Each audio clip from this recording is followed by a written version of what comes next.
Je n'aurai pas de retraite. Cette affirmation, ça fait 25 ans que je travaille sur la protection sociale, ça fait 25 ans que j'entends cette affirmation. Donc pour moi, elle doit être fausse. Elle part d'un principe qui est un principe de pessimisme et de fatalisme sur l'évolution des pensions de retraite. Alors, bien sûr, il y a un choc démographique majeur. Ce choc démographique, c'est l'arrivée à l'âge de la retraite des générations du baby-boom, devenu papy-boom. Ce choc démographique, il a commencé il y a 20 ans, il va encore durer une bonne dizaine d'années.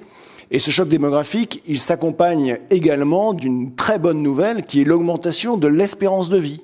Donc l'augmentation de l'espérance de vie, forcément, il y a davantage de retraités à payer. Le rapport démographique entre les personnes qui sont âgées entre 20 et 64 ans et les personnes de plus de 65 ans, il était encore de 1 pour 4. Donc il y avait une personne de plus de 65 ans pour 4 personnes âgées de 20 à 64 ans en 1990. Aujourd'hui, on est à 2,5. Et les dernières projections du Conseil d'orientation des retraites prévoient qu'à l'horizon 2070, nous serons aux alentours de 1,7. Alors bien sûr, on peut faire des efforts sur la productivité du travail, mais on voit que dans les dernières années, il y a eu un ralentissement très important de la productivité. Donc comment on fait ? On adapte le système par les différentes réformes de retraite qui se sont succédées. Et puis, il y a plutôt une mauvaise nouvelle, qui est la diminution forte de la fécondité. On était encore à un indice conjoncturel de fécondité de 2 en 2014, on est maintenant à 1,68.